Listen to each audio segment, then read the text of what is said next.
Bueno, pues vamos a pasar a la segunda parte y al final empezamos a comentar las preguntas de aquí de la audiencia. Adelante, nuestra Margarita. La escuchamos con la segunda parte de su ponencia. Gracias, Francisco. Bueno,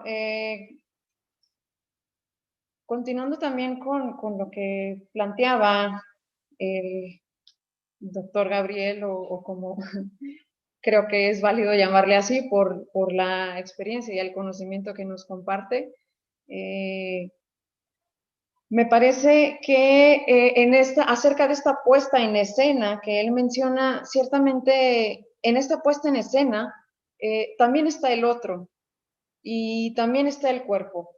Y respecto a eso, enlazo con esta otra parte de mi exposición, que si recuerdan al inicio comenté acerca de la cuestión de la libertad. Y en este sentido, el psicoanálisis nunca se coloca en el plano del discurso de la libertad. En la esquizofrenia, al menos en el discurso psiquiátrico, se habla de un síntoma que le llaman la pasividad somática, que se explica como la creencia o sensación de ser un recipiente pasivo de sensaciones corporales y del control que de ellos se tiene, y que le son impuestas por un agente externo. Esto, por supuesto, también nos suena familiar a esta inmersión de la otredad en el mismo cuerpo. Por otro lado, continúo con una cita de Lacan, del Seminario de la Psicosis, y señala él: vivimos en una sociedad donde no está reconocida la esclavitud. Si la servidumbre no está abolida, se puede decir que está generalizada. La relación de aquellos a los que llamamos explotadores no deja de ser una relación de servidumbre respecto al conjunto de la economía, al igual que la del común. Así, la duplicidad amo-esclavo está generalizada en el interior de cada participante de nuestra sociedad. Es decir, no hay ninguno que se ubique en la excepción en esta relación de amo-esclavo y de sujeción a la otredad. Continúa. Persiste, sin embargo, el hecho de que ese discurso de la libertad se articula en el fondo de cada quien, representando cierto derecho del individuo a la autonomía. Un campo parece indispensable para la respiración mental del hombre moderno, aquel en que afirma su independencia en relación no solo a todo amo, sino también a todo Dios. El campo de su autonomía irreductible como individuo, como existencia individual. Esto realmente es algo que merece compararse, punto por punto, con un discurso delirante. Lo es. No deja de tener que ver con la presencia del individuo moderno en el mundo y en sus relaciones con sus semejantes. Esto, una vez más, si lo observamos dentro de la pandemia, o incluso más allá de ella, si pensamos en este derecho del individuo a la autonomía, ¿sí?, en el cual las personas pueden decir, bueno, pues soy libre o estoy disfrutando el momento, y entonces aparecen discursos o frases como este famoso YOLO, que es el You Only Live Once, o cuestiones como, pues esto es lo que yo pienso, y si no estás de acuerdo, pues ni modo, o simplemente en la pandemia, pues es mi cuerpo, es mi vida, y pues de algo me he de morir. Ajá, pero es que no se va a morir solo. Es decir, sí se va a morir de algo, pero se va a llevar también a alguien. Es decir, no necesariamente porque lo contagie, sino por lo que le implica al otro, ¿sí?, su muerte o lo que le acontezca. En ese sentido, nos va a señalar aquí también justamente Lacan, que el sujeto se ubica ahí en este discurso delirante en el sentido de que él señala, loco es el rey que se cree rey, en el sentido de que no es rey por obra del Espíritu Santo, sino que hubo otro que lo designó como rey, es rey a partir de que existen súbditos, es decir, siempre es en relación con. Entonces, querer anular esta relación o desaparecerla o hacer como que no existe, él lo ubica justamente del lado de la locura.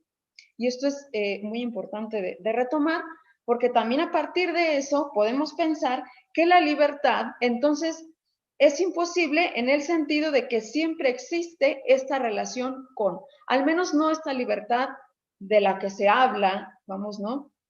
De esta ilusión en la cual yo puedo hacer lo que quiera y que puedo ser idéntico a mí mismo, que mi relación conmigo mismo puede ser perfecta, unidireccional, y que entonces puedo llegar a ese punto que se llamará el conócete a ti mismo. ¿Sí? Y entonces, como ya me conozco, entonces soy libre y accedo a la libertad. Esto no es así.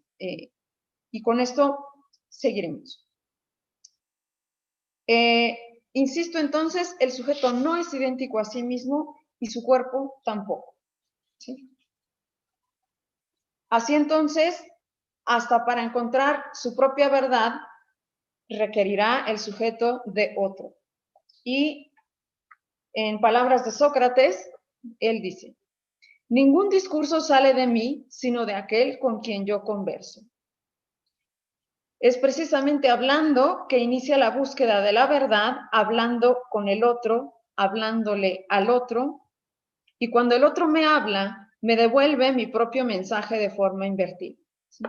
Y todo esto que se genera justamente en el discurso, cuando se pone en circulación la palabra, es que comienza a aparecer algo de la verdad.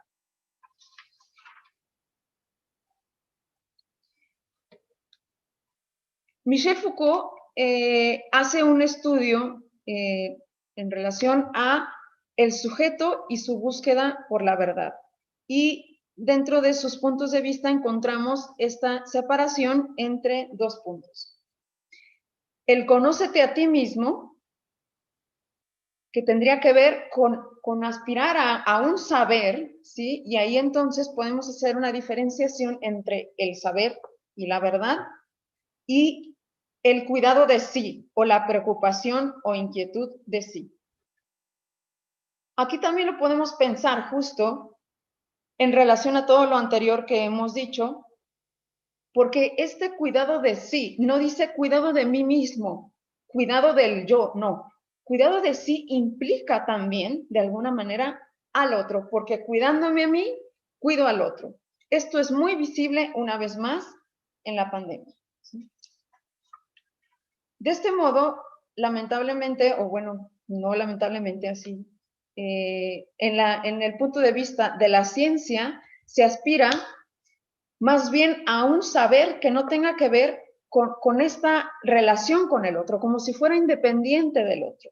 En ese sentido, es como si hubiera un acceso, como si se encuentra una puerta, ¿sí? Y entonces yo puedo acceder al conocimiento y eso me va a dar la resolución o la forma de hacer frente a lo que sea que le pase a mi existencia, a mi cuerpo, a mi relación con el otro.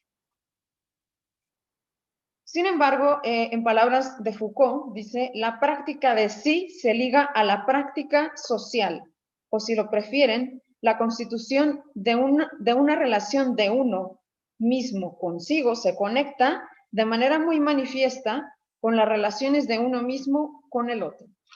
¿Sí? Esto mismo también lo retoma Lacan justamente en esta, voy a citar también algo que él plantea justo cuando se refiere al término de un análisis. Dice, entre todas las que se propone en el siglo, la obra del psicoanalista es tal vez la más alta, porque opera en él como mediadora entre el hombre de la preocupación y el sujeto del saber absoluto. Por eso también exige una larga ascesis subjetiva y que nunca sea interrumpida, pues el final del análisis didáctico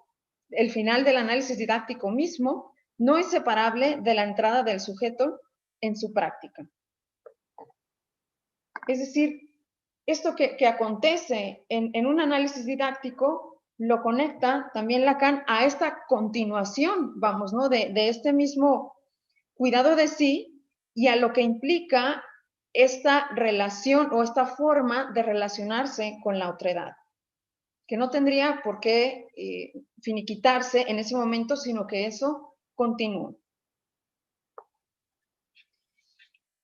Cito nuevamente a Foucault, dice, nunca se trata de otra cosa que del mundo, nunca se trata de otra cosa que de los otros, nunca se trata de otra cosa que de lo que nos rodea, con la salvedad simplemente de que hay que saberlos de otra manera. Es decir, este saber que en un comienzo no se sabe, este acceder a la verdad, este cuestionar la verdad, pero ahí ciertamente con el otro, que por ejemplo en el dispositivo analítico también se ejemplifica esta relación, porque esto que acontece no es sin ese otro, implica también que esto llega en estos terrenos del cuerpo a este nombrado cuidado de sí. Y este cuidado de sí no puede excluir al otro de su funcionamiento. Creer que uno es independiente del otro es estar loco, ya lo dijimos. Y así entonces, replantearse esta relación no será, por supuesto, azarosa, sino que tendrá que llevar un recorrido y un cuestionamiento que en la apuesta del psicoanálisis es lo que se pretende, vamos, ¿no?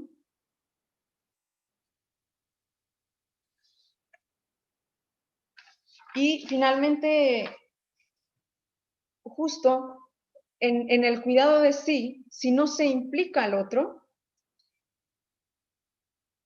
se le rechaza. Y el acceder a este lugar en donde el otro no existe, entonces nos ubica, nos excluye de igual manera de esta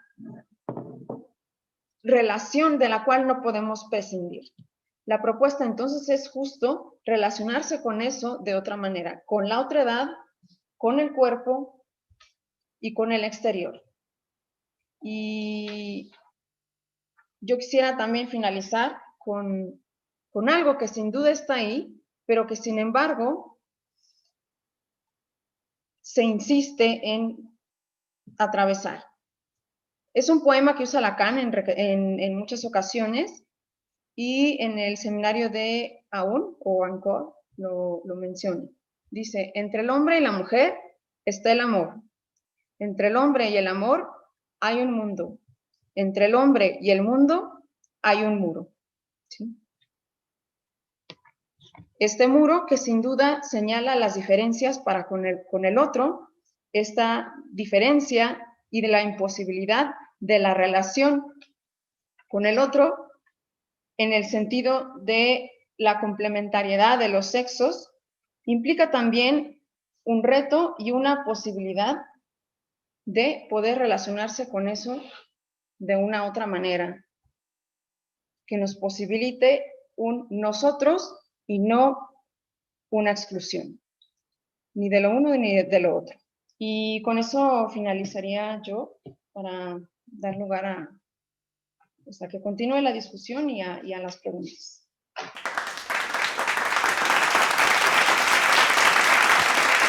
Muchas gracias, Margarita.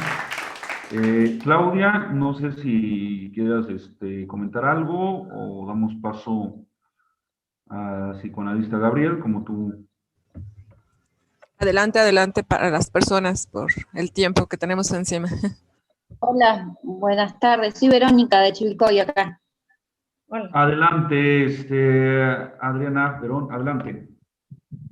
No, puedes leer el mensajito que yo te mandé ahí por escrito, para redondearlo. Adriana Verón. Primero léelo. Dice, para la modernidad es como algo que se proyecta a corto plazo. Antes las realidades eran más sólidas. Por eso pregunto, ¿vivimos sin garantías? Me es difícil imaginar un estado completo de bienestar físico, mental y social. A veces siento que necesitamos de la locura. En tiempos de pandemia encuentro con la enfermedad sí, un tumor y el propio COVID. Muy difícil transitar esta situación y más aún sentir la apatía del otro. Trabajo en el sistema de salud, ¿sí? Y ahora más que nunca se aprende. Si se quiere, como esta modernidad nos aparta del otro. El teléfono sirvió para conectarme con mi familia, pero en momentos lo odié. Quería ser abrazada, esa angustia es tremenda. Gracias.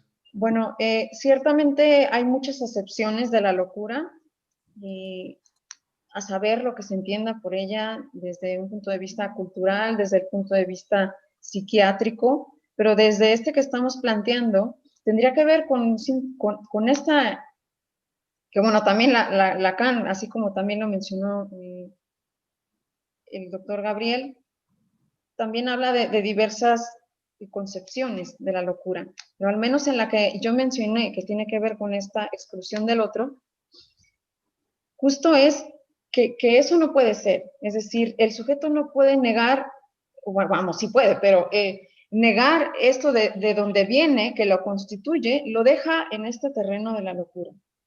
Ciertamente creo que la actualidad y todo lo que acontece nos orilla a tomar medidas y que cada quien intenta hacer lo que puede y muchas veces ni siquiera sabe lo que está haciendo.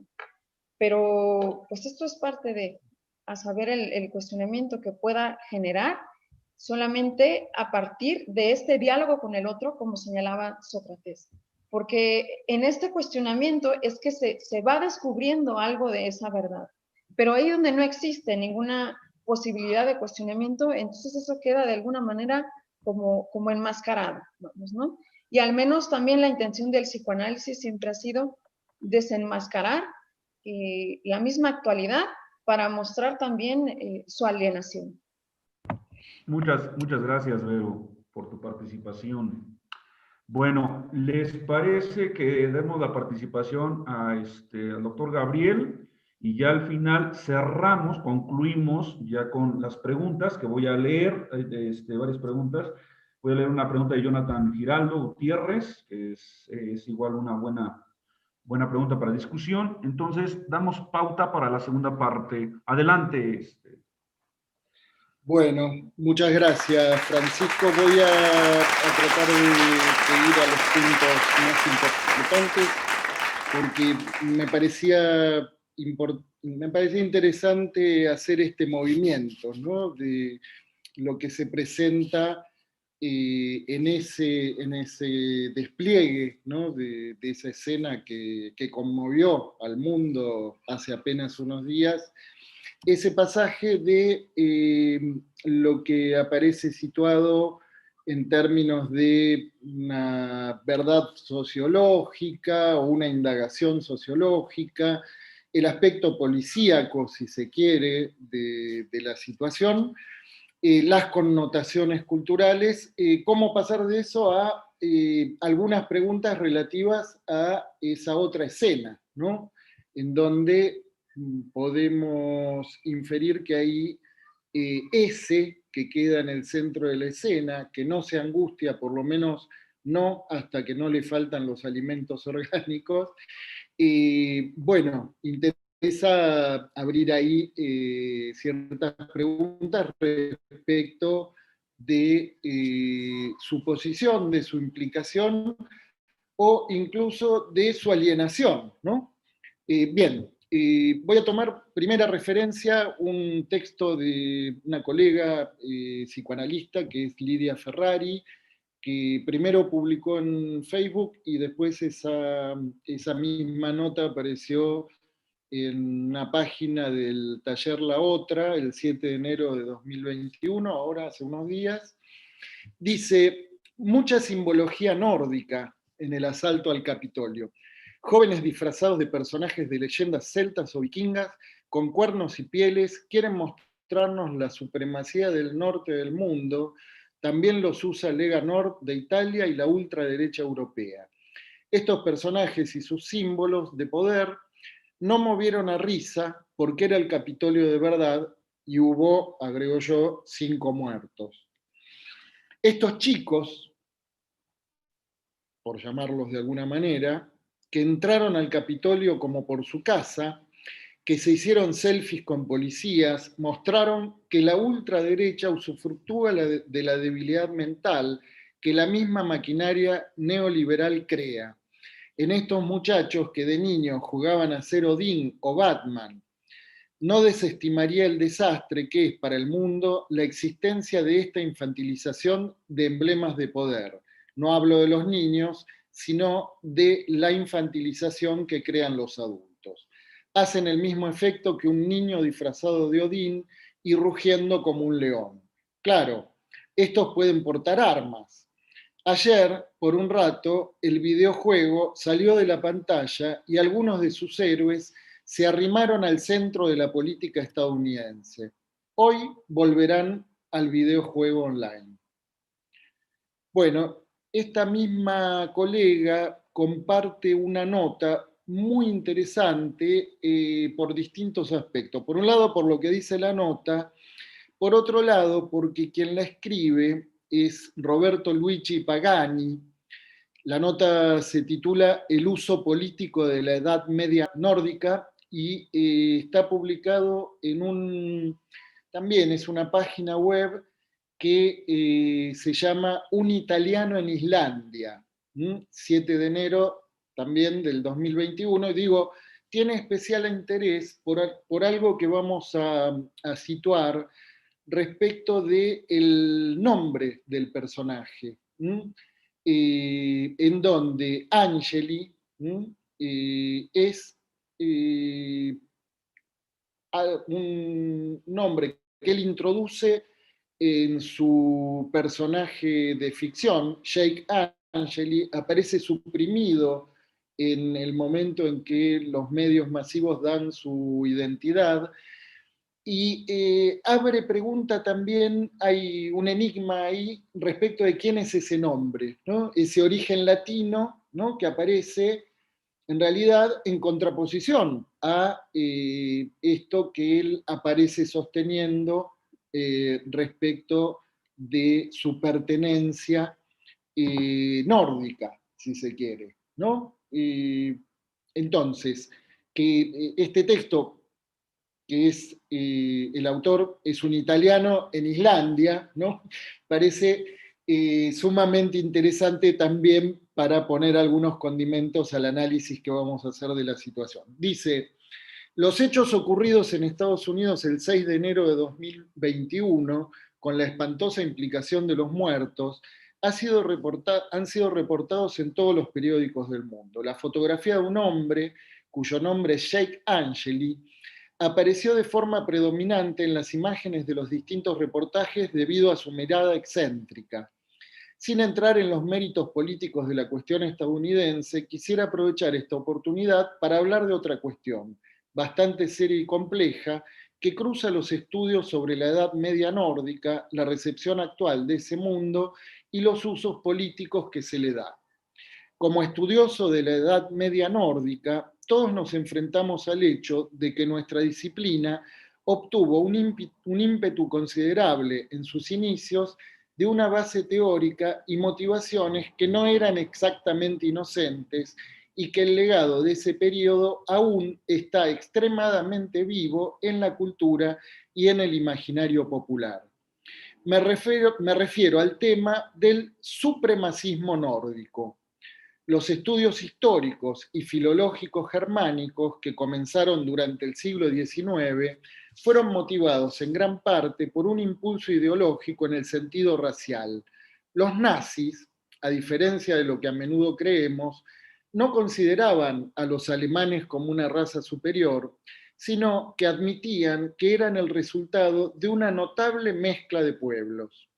No obstante, identificaron su matriz cultural en el antiguo germanismo y vieron a Escandinavia como una especie de oasis puro donde su antigua cultura y raza se habían conservado en su esencia más pura.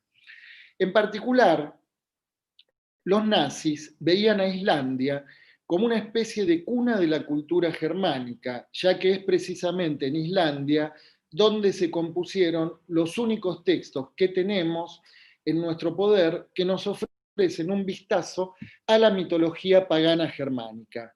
El problema es que estos textos fueron compuestos por autores cristianos al menos 200 años después de su conversión, pero esto solo les importaba de manera secundaria a los nazis. Así se creó el mito de los nórdicos altos, hermosos, fuertes y valientes, independientes y templados por un clima severo. No importa si en Islandia, si Islandia tiene temperaturas mucho más suaves en invierno que los Apeninos de Abruzzo.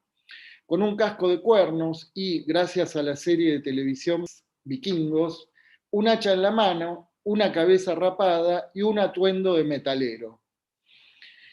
Esta caricatura del vikingo, que se actualiza y reelabora constantemente en la cultura pop, a menudo se asocia con la colocación espacial en entornos rígidos, porque nuevamente en el siglo XIX nació la idea de que los climas fríos producen poblaciones más productivas y más fuertes, mientras que los climas cálidos producen molaccioni, perezoso e indolente. También agregamos símbolos tomados al azar de diferentes periodos históricos, por lo que tenemos, por ejemplo, un barco vikingo del siglo XIX, del siglo IX, en asociación con runas germánicas del siglo III y un símbolo mágico islandés del siglo XIX.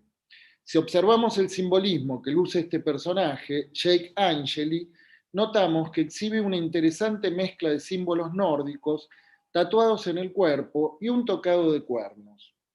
Aunque superficialmente aparece como una apropiación a medias de un elemento de la cultura nativa, una especie de mensaje que indica la pertenencia ancestral a la tierra, el tocado con cuernos también se cruza con la simbología del pionero, trampero que conquista el oeste. De hecho, las colas son más David Crockett, que no es el pelo de bisonte usado por los chamanes, sino también con la idealización del mundo nórdico basada en las óperas de Wagner, quien, casualmente, era generalmente amado por los nazis.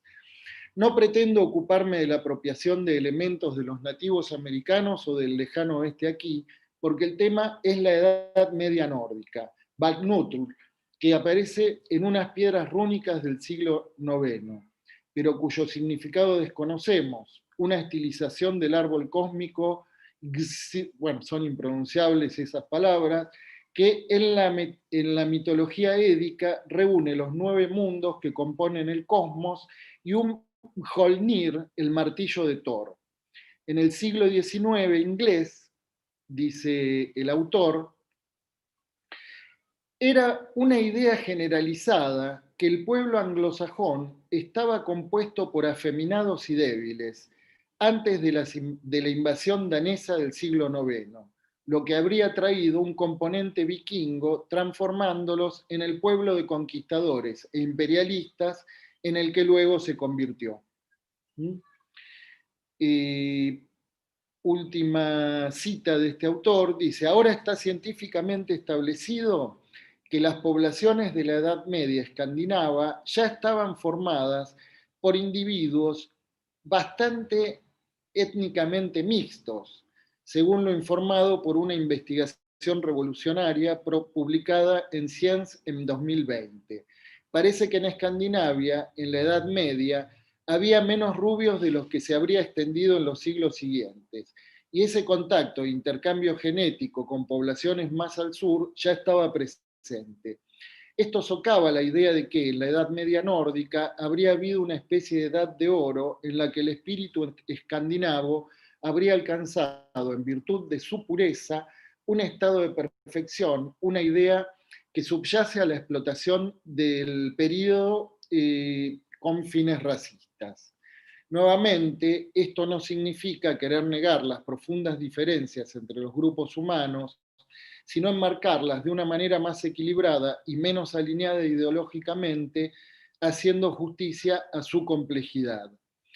Recuperemos nuestros símbolos nórdicos, sin embargo, significa dar crédito a la idea de que estos símbolos pertenecen a alguien y que alguien tiene derecho a usarlos en virtud de su origen, un concepto que es parte integral del racismo. Por eso situaba como uno de los puntos que me parece interesante es el Angeli, de Jake Angeli. Pero los símbolos antiguos no pertenecen a nadie, no son marcas registradas y sobre todo no ostentan los derechos de los ciudadanos estadounidenses o escandinavos o italianos, que con todas las decenas de ascendencia étnica que podrían reclamar, han decidido identificarse con la nórdica. No son símbolos arraigados en las conciencias colectivas de ningún pueblo moderno debido a la cesura. Bueno, en fin, sigue, me parece interesante. Vamos a pasar a, de aquí a situar dos cosas. Por un lado,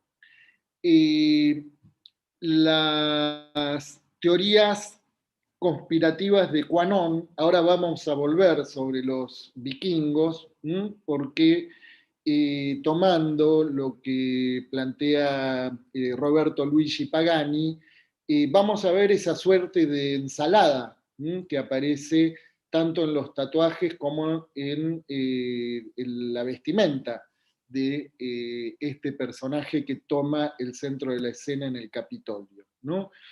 Respecto de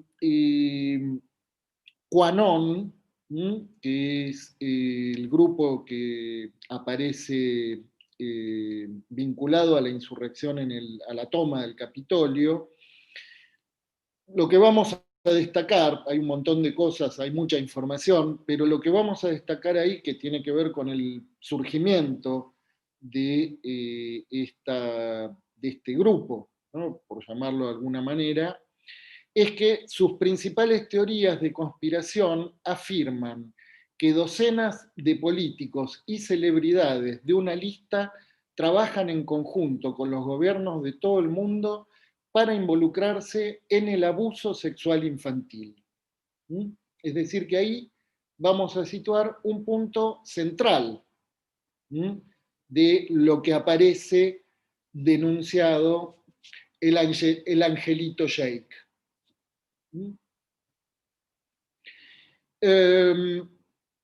Bueno, vamos a volver sobre los símbolos nórdicos. Les voy a compartir pantalla porque me parece que hay un punto que resulta de mucho interés. Fíjense, a ver, ¿lo tienen ahí a la vista? Bueno, fíjense que uno de los símbolos es el Valknut, que se cree que simboliza el poder del dios para atar y desatar, mencionado en los poemas y en los poemas nórdicos y otros lugares. Odín tenía el poder de poner ataduras en la mente, de modo que los hombres se volvieran indefensos en la batalla, y también podía aliviar las tensiones del miedo y la tensión con sus dones de locura, de batalla, intoxicación e inspiración. Punto interesante en relación al Valknut, que es que tiene dos formas. Tiene una forma que son los tres anillos por separado, ¿no? A la manera del nudo borromeo de Lacan, en donde uno podría preguntarse si ahí ese poder de Odín no tendría relación con ese lugar que Lacan sitúa en términos del sintón, ¿no? Hay otro modo de representación del Valknut que se asemeja al nudo de trébol, que es ahí donde lo imaginario, lo simbólico y lo real aparecen en un continuo sin discriminación, ¿no? Bueno, digo esto como al pasar, pero verán que hay ahí algunas cositas interesantes respecto de ese símbolo que aparece, ahí lo van a ver destacado, en el Angelito Sheikh. ¿Mm? Bien. Respecto de otro de los atributos, aparece ahí la lanza, también se nombra el martillo del dios Thor, en donde hay una semejanza, ¿no?, entre el modo de presentación de este ex actor, según se dice, en escena. Acá es el actor que uno podría decir aparece en realidad en medio de un pasaje al acto, ¿no? O como objeto de un acting out, en fin, son preguntas que ahora vamos a retomar, ¿no? Mjolnir, el martillo de Thor. Thor es el hijo del dios mayor Odín y de la diosa Joro, personificación de la tierra. Es el dios del trueno y fuerza de la mitología nórdica y germánica. Su papel es complejo, ya que tenía influencia en áreas muy diferentes, tales como el clima, las cosechas, la protección, la consagración, la justicia, viajes y batallas. Mjolnir es el martillo, ¿no?, que poseía muchas características mágicas, como las de poder golpear tan fuerte como Thor quisiera, desde un leve toque hasta un terrible golpe que destruiría montañas. También se decía que el trueno y el rayo eran consecuencias del golpe del martillo, y que el martillo contaba con la capacidad de encogerse lo suficiente como para ser guardado, fíjense las connotaciones fálicas del martillo, de encogerse lo suficiente para ser guardado en una túnica y luego agrandarse para ser usado en combate. Bien, bueno, vamos a hacer algunas preguntitas en relación a este personaje, nacido Jacob Anthony Angeli Chansley, dicen. Sin embargo, después hay algunas curiosidades y termina resultando enigmático tanto el Chansley como el Angeli, porque hay en un momento se dice que él decide cambiarse el apellido y entonces toma el apellido de su padrastro. En definitiva, esto más o menos en el momento en el que él termina la escuela secundaria, ¿no? Lo cierto es que se nombra a un padrastro, dice, según un artículo que tomé de la web y que no apunté de dónde es, pero lo pueden buscar. Él dice: quiero que mi apellido sea el de mi padrastro, mi papá. Mi padrastro, mi papá. Mi padrastro no me adoptó legalmente cuando era menor de edad. Angeli es el apellido de mi madre. Sin embargo, cuando se nombra a la madre, se la nombra como Martha Chansley, ¿no? En fin, pequeños detalles entre los poquitos datos que pude recopilar. Aparece que este muchacho parece que a partir de que termina la escuela secundaria entra en un derrotero de desventuras, se podría decir. Se alista en la Marina de los Estados Unidos en 2005, pero termina siendo casi expulsado en octubre de 2007, poco más de 2 años después, porque se niega a aplicarse la vacuna contra el anthrax. A partir de ahí empieza un derrotero en donde él dice que fue actor, que fue locutor, pero en donde apenas hay registros de esto, hasta el momento en el que en realidad no aparece ninguna información respecto de qué vive este hombre, pero sí de que desde principios del año pasado pasa a vivir con su madre, solos los dos, con lo cual ahí no sabemos cuál fue el destino del padrastro, mucho menos del padre, que en ningún momento se lo nombra, y pasa a vivir con la madre porque, según la información que pude rastrear en la web, a ver si les puedo decir de dónde, bueno, después en todo caso les paso los datos, es que él se va a vivir con la madre porque lo echan de la vivienda donde estaba alquilando un apartamento en Phoenix, Arizona, por una deuda en el pago de su alquiler, ¿no? En donde parece que a partir de ahí, desde enero de 2019, es decir, hace ya unos 2 años que estaba viviendo con su mamá, ¿no? Bien, esos algunos de los datos, ¿no? Muy poquitos. En todo caso, me parece, vamos a pasar a algunas preguntas que a mí me parecían interesantes para, por lo menos para abrir ahí, ¿no? No con un valor de interpretación, ni mucho menos de atribuirnos la posibilidad de analizar el caso, pero sí algunas preguntas me parece son muy interesantes en esto que les decía, ver de qué manera podemos producir ese pasaje de esa verdad sociológica o de la verdad del crimen en su aspecto policíaco a la otra escena, es decir, la verdad inconsciente del sujeto que allí se despliega y la pregunta por su implicación, ¿no? Que en principio pareciera que no. Esto que aparece en relación a sus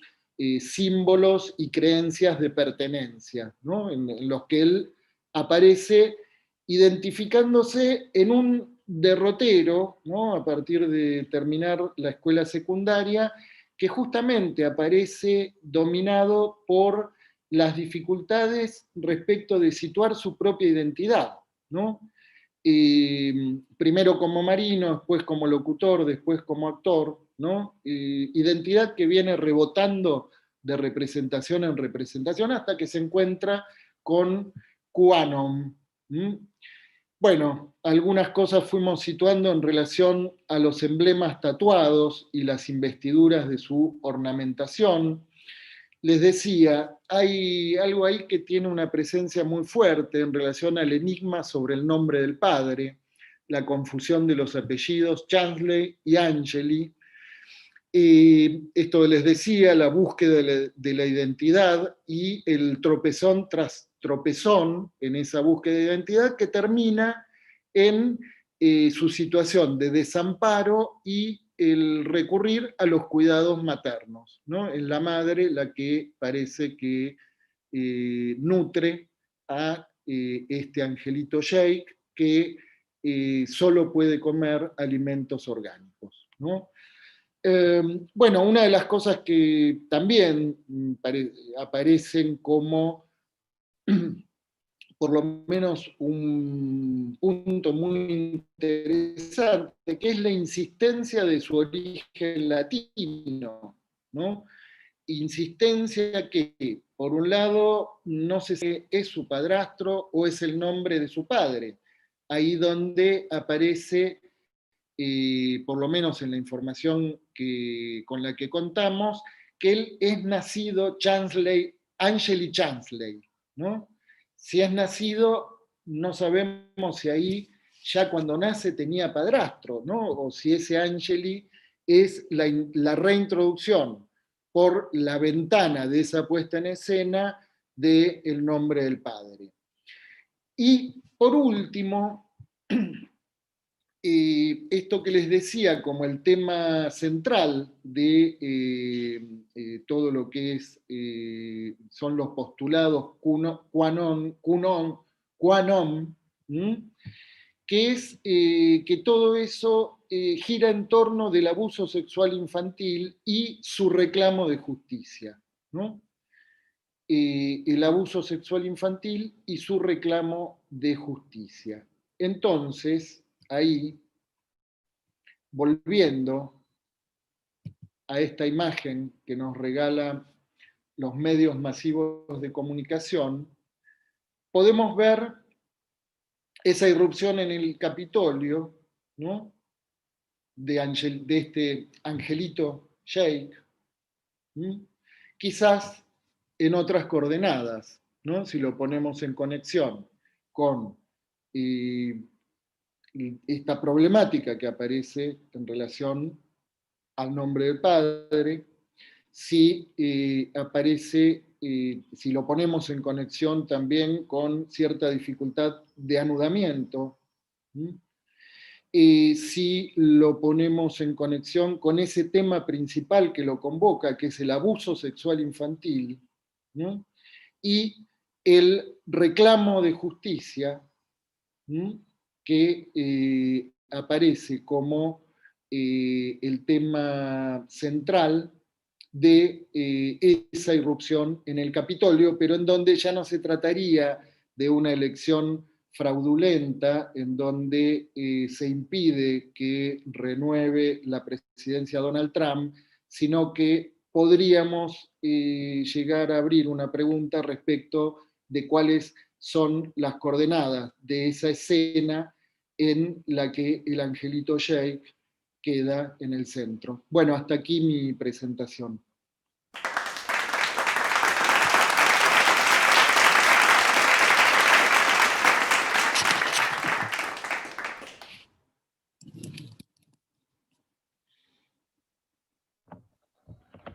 Muchas gracias, querido doctor. Híjole, es una pauta muy interesante lo que nos acaba de mencionar. Específicamente tomando la cuestión del nombre del padre. No sé si quieres comentar algo, Clau, y damos pauta ahora sí a las preguntas, al panel de discusión. Adelante, te escucho.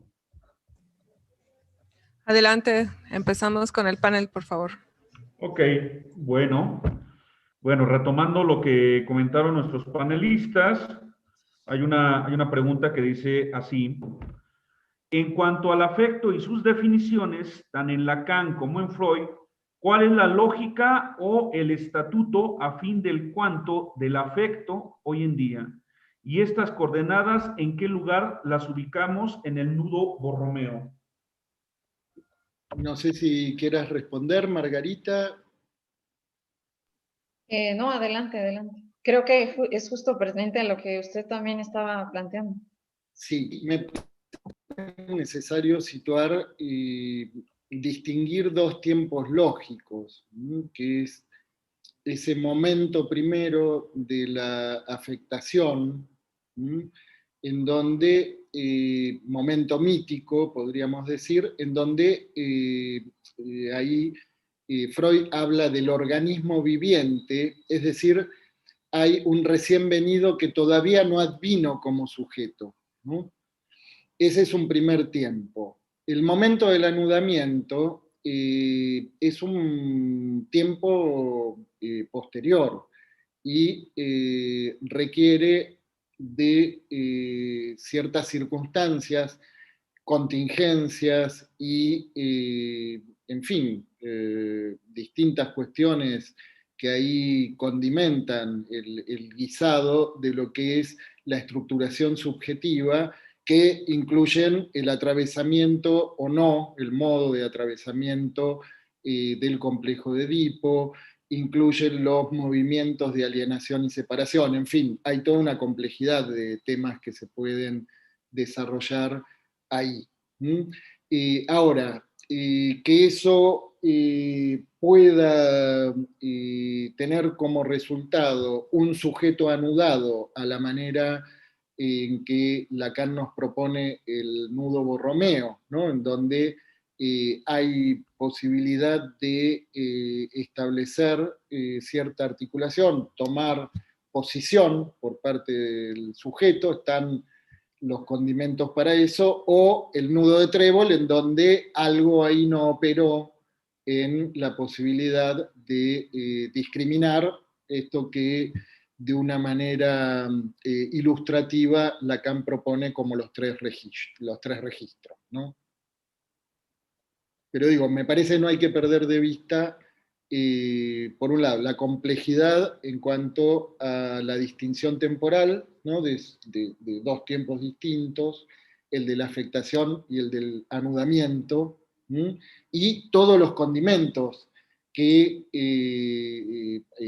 en algunos casos contingencias, en otras repetición, ¿no? Repetición en el sentido de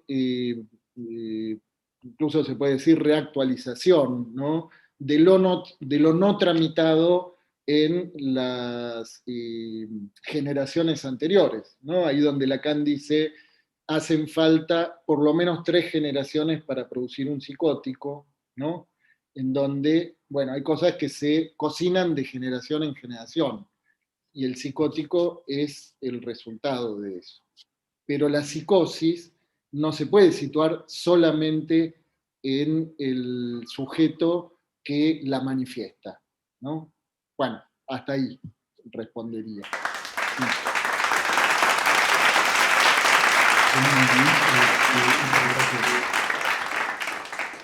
Bueno, yo tengo una pregunta para los dos panelistas.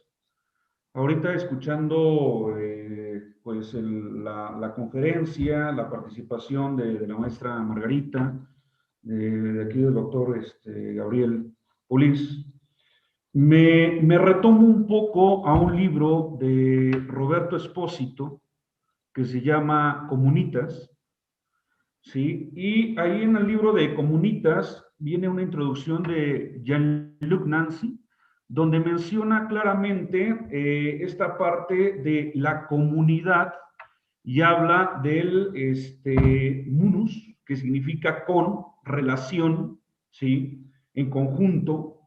Y entonces ahorita mencionando esta situación de la pandemia, se puede decir que la pandemia nos vino como a enseñar, sí, más que enseñar, a colocarnos en un aspecto de ser conscientes, por así decirlo, y me permito utilizar este término, de nuestra finitud, ¿sí? Del vivir confinados, pero aún así estar separados, porque ahí menciona Espósito que la comunidad es un conjunto, pero le agrega una S, conjuntos, o sea, conjuntos. Sin embargo, actualmente la fuga de este no soportarnos, ¿sí? De no soportar la finitud, pues se basa en Netflix, en el Facebook, en el WhatsApp, ¿sí? Y eso también hasta cierto punto, no sé qué opinen ustedes dos, nos lleva a cuestionarnos un concepto que hace rato vi en una pregunta que se llama salud mental. Porque ahí está la apuesta de esta salud mental en cuanto a la finitud. ¿Por qué lo tomo? ¿Por qué retomo a Espósito? Porque en la parte del libro del malestar en la cultura de Sigmund Freud, ahí Freud, en la parte número 2, donde empieza con lo del porvenir de una ilusión, en la página número 75, Freud nos menciona lo siguiente: la vida, como nos es impuesta, resulta gravosa. Nos trae hartos dolores, desengaños, tareas insolubles. Para soportarla nos podemos prescindir de calmantes. Sí, y yo creo que aquí es un punto importante y nos dice, los hay quizá de 3 clases: poderosas distracciones que nos hagan valuar un poco nuestra miseria, y creo yo que en esta parte podemos cuestionarnos un poco de lo que estamos viviendo con el encierro, satisfacciones sustitutivas que las reduzcan y sustancias embriagadoras que nos vuelvan insensibles a ellas.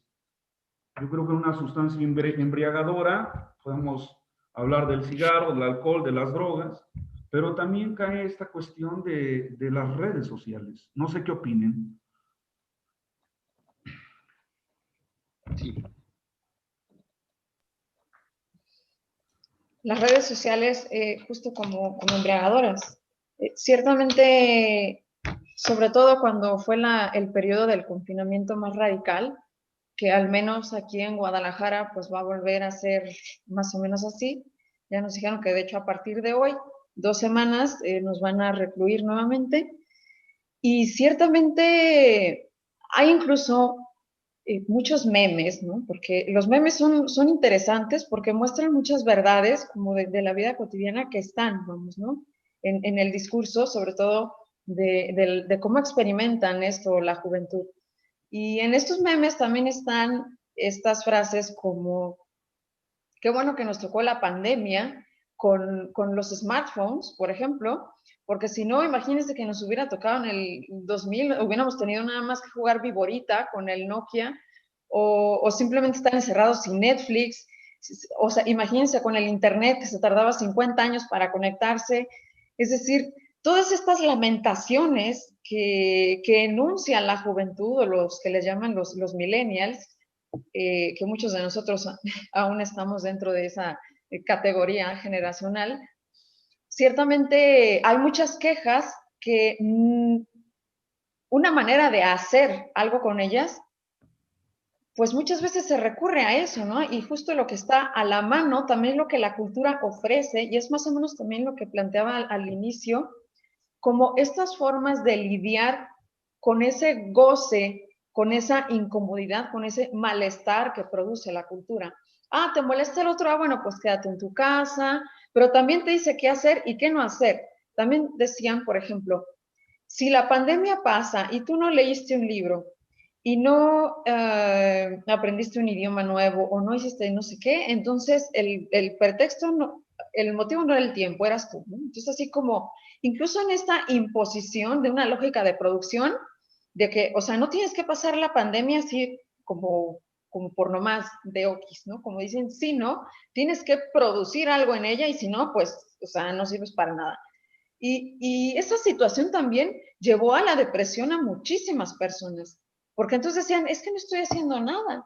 Muchas personas experimentaron un conflicto muy grande a partir de no poder ir a su centro de trabajo, porque entonces sentían que no hacían nada con sus vidas. Entonces, me parece que sin duda, en un sentido como lo plantea Freud, de hecho yo también lo había pensado, ciertamente en estas sustancias embriagadoras, pero también satisfacciones sustitutivas, pero que no logran de alguna manera algo, o sea, son como paliativos en el sentido de que simplemente desplazan algo que al final pues tendrá que hacerse acuse de recibo de lo que está aconteciendo, vamos, ¿no? Y a esto también me refería con este tiempo que no reciben en el sentido de que, no, es que esta pandemia, yo no cumplí años este año, ¿no? El 2020 no pasó. No, es que sí pasó, ¿no? Y pasó así. Y a pesar de lo difícil que pueda ser y que sin duda exista angustia en cada uno de nosotros, sin duda las redes sociales hacen lo que pueden hacer, pero no es todo vamos, lo que tendría uno que hacer y lo que podría hacer. Entonces ya eso, una vez más, creo que depende de la interpelación y del cuestionamiento que esta situación le haya producido a cada uno. Sí, muy bien, maestra. Lo comento por otro libro que se llama Si esto es un hombre, de Primo Levi, donde ahí menciona exactamente que cuando ellos estaban encerrados en los campos de concentración, y ahorita me acordé por lo que mencionó el doctor Gabriel, y mencionaba Primo Levi, cuando estaban encerrados en los campos de concentración, se les borraba el nombre y se les colocaba un número. Ahorita con los medios de información y con esto de la pandemia, se están viendo números, ¿sí? Números de mortalidad, números que impactan y que nos causan posiblemente angustia, terror. Mencionaba hace rato el doctor Gabriel la cuestión de lo ominoso, la cuestión de lo siniestro, ¿sí? Y esto también afecta en esta parte de, entrecomillado, de nuestra salud mental. Creo yo que por eso hay un impulso, ¿sí? A tratar de fugarnos. La otra vez comentábamos esta cuestión de, en verdad existe el síndrome de la cabaña, las personas que ya no quieren salir del confinamiento por temor a contagiarse. Sí, y esto lo retomo una parte con la cuestión de la finitud. Muchas gracias, maestra. No sé qué opine el maestro Gabriel, doctor Gabriel. Adelante. Sí. A ver, porque parece que en relación a estos imperativos de productividad, bueno, se podría decir que preceden a la pandemia, ¿no? La pandemia es una puesta a prueba de esos mismos imperativos que en realidad los imperativos no tendrían lugar si no se entramaran en una relación íntima con esa instancia psíquica que Freud introduce en términos del superyo, ¿no? Como imperativo de goce, pero como imperativo de goce mortífero, ¿no? Entonces ahí lo que podríamos decir,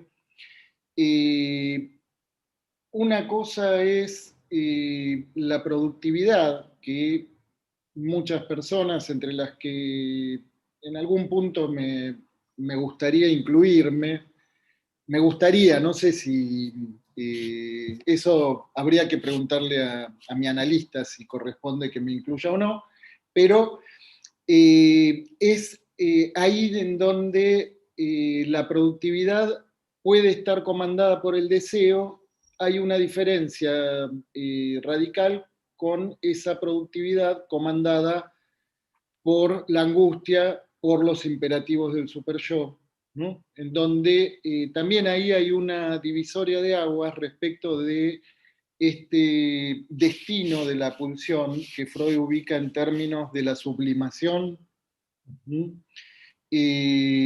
La sublimación, a mi gusto, es un destino genuino de la pulsión en la medida en que está comandada por el deseo y hace con lo que hay lo mejor posible, ¿no? En términos de creatividad.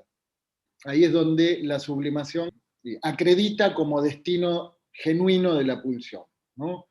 Lo otro es represión, lo otro es algo que, en tanto comandado por imperativos, nada tiene que ver con el deseo, ¿no?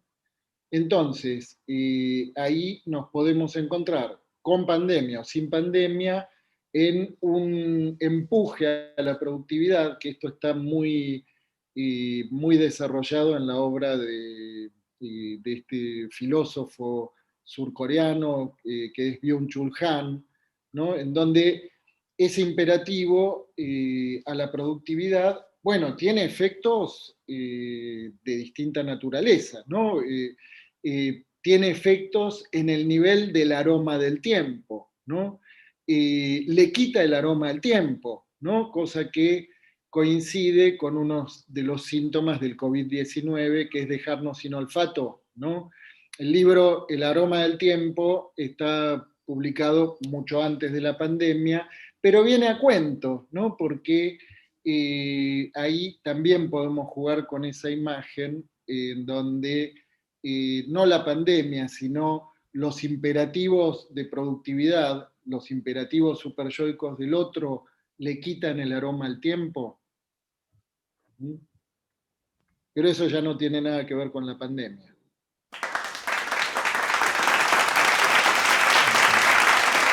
Muchas gracias, doctor. No sé si quieres comentar algo, Clau. No, no todavía, a menos que me digas que ya sea como para la fase final, con todo gusto. Ok, entonces hay una pregunta más. Se las leo. Dice, ¿cuáles considera que son los afectos en la salud mental de la población en general a partir de la pandemia? ¿Cuáles considera que son los afectos en la salud mental de la población en general a partir de la pandemia?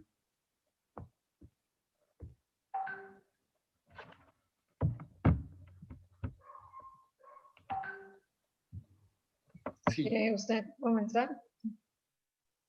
Muy breve, me parece que es una pregunta que ya fue respondida, ¿no? Solo podría agregar que no hay, a mi gusto, tal generalización posible de los efectos de la pandemia, ¿no? Por todo lo que acabamos de decir.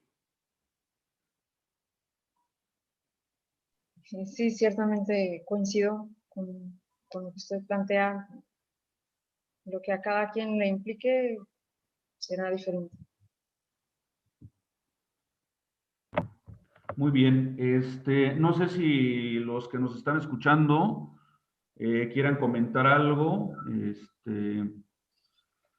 a la gente que nos escucha, no sé si tengan alguna pregunta, alguna duda de lo que pasaron a exponer nuestros ponentes.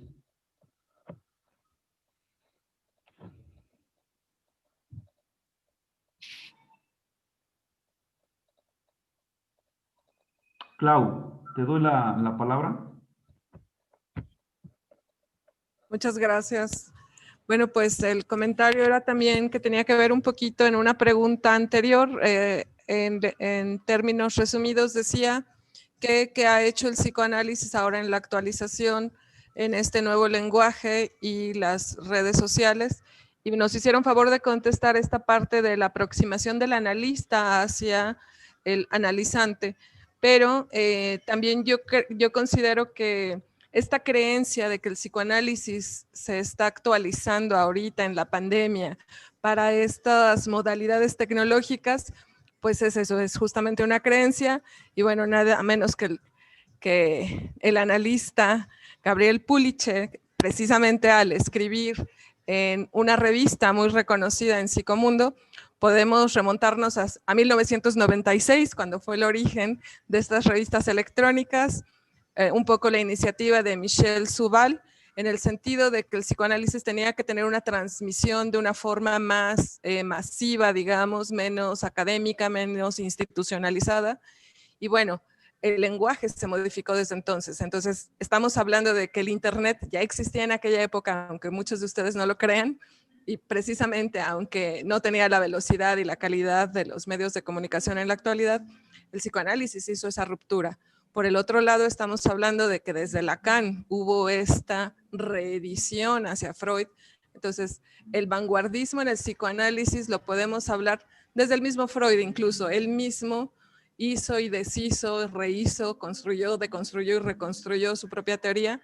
Entonces, el lenguaje psicoanalítico siempre se ha adecuado al momento histórico en el que se vive.